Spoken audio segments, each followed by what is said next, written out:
ஒரு சூப்பரான 7 வகை மினி ஊத்தாப்பம் எப்படி செய்யலாம்னு டீட்டெயிலாக இந்த வீடியோவில் பார்க்கலாம். வாங்க வீடியோக்குள்ளே போகலாம். ஃபஸ்ட்டு ஊத்தாப்பத்துக்கு மாவு எப்படி அரைக்கணும்னு பார்க்கலாம். இட்லி மாவு அரைக்கிறதுக்கு 2 அழகு இட்லி அரிசி எடுத்துக்கோங்க, 2 அழகு புழுங்கல் அரிசி எடுத்துக்கோங்க. இப்போ நல்லா வாஷ் பண்ணி வச்சுக்கோங்க. தண்ணி போட்டு 6 மணி நேரம் ஊற வைக்கணும். 1 அழகு உளுத்தம் பருப்பு எடுத்துக்கோங்க, கொஞ்சமாக வெந்தயம் ஆட் பண்ணிக்கோங்க. இப்போ தண்ணி போட்டு நல்லா ஊற வைங்க. இதுவும் 6 ஹவர்ஸ் ஊறணும். இப்போ 6 ஹவர்ஸ் ஆயிடுச்சு. இப்போ மிக்சியில் போட்டு அரைக்கலாம். தனித்தனியாக அரைங்க. இப்போ உளுத்தம் பருப்பு அரைச்சாச்சு. இப்போ நெக்ஸ்ட்டு அரிசியை அரைக்க போகிறோம். கொஞ்சம் கொஞ்சமாக அரைங்க, நல்லா திக்காக வரணும் இந்த மாதிரி. இப்போ மிக்ஸ் பண்ணிக்கலாம். உளுத்தம் பருப்பு இருக்குது, இட்லி அரிசி மாவும் இருக்குது. தேவையான உப்பு ஆட் பண்ணிக்கோங்க. இப்போ நல்லா மிக்ஸ் பண்ணிக்கோங்க. ஏர் பபிள்ஸ் இல்லாமல் இருக்கணும். 7 ஹவர்ஸ் விடுங்க. இந்த மாதிரி ஃபெர்மெண்டேஷன் ஆகும். இந்த மாதிரி திக்காக வரணும். ஊத்தாப்பத்துக்கு மாவு ரெடி ஆயிடுச்சு.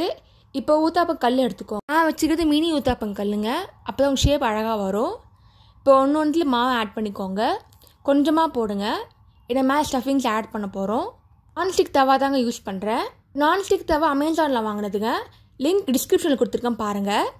ஃபஸ்ட்டு ஊத்தாப்பத்துக்கு ஆனியன் ஆட் பண்ணுறேன். நெக்ஸ்ட்டு கேரட் ஆட் பண்ணுறேன். பெரிய பெரிய மசாலா, உங்களுக்கு பிடிச்ச ஸ்டஃபிங்ஸ் நீங்கள் ஆட் பண்ணிக்கலாம். இது மிளகா பொடி ஆட் பண்ணுறேன். மிளகா பொடி எப்படி செய்யணும் வீடியோவில் போட்டிருக்கேன், அதை கீழே டிஸ்கிரிப்ஷனில் செக் பண்ணி பார்த்துக்கோங்க. இப்போ திருப்பி போடலாம். பிளெயின் ஊத்தாப்பம் நடுவில் வச்சுருக்கேன். 2 பக்கம் நல்லா வேகணுங்க. அதெல்லாம் மூடி வச்சு மூடுங்க, அப்போ சீக்கிரம் வெந்துடும். இந்த ஊத்தாப்பத்துக்கு சில்லி சாஸ் ஆட் பண்ணுறேன், கொஞ்சமாக சில்லி ஃப்ளேக்ஸும். இது உருளைக்கிழங்கு மசாலா. இப்போ ஊத்தாப்பம் ரெடி ஆயிடுச்சு. இப்போ ஒன்று எடுத்துடலாம். உருளைக்கிழங்கு மசாலா மேலே லைட்டாக பட்டரை ஆட் பண்ணிக்கோங்க, டேஸ்ட் நல்லாயிருக்கும். உருளைக்கிழங்கு மசாலா எப்படி செய்யணும்னு டிஸ்கிரிப்ஷனில் போட்டிருக்கேன், அதையும் பாருங்கள். சுவையான 7 டைப்ஸ் மினி ஊத்தாப்பம் ரெடி ஆயிடுச்சு. நீங்களும் ட்ரை பண்ணி பார்த்துட்டு எப்படி இருக்குன்னு சொல்லுங்கள். தேங்க்ஸ் ஃபார் வாட்சிங். லைக் பண்ணுங்கள், ஷேர் பண்ணுங்கள், சப்ஸ்கிரைப் பண்ணுங்கள்.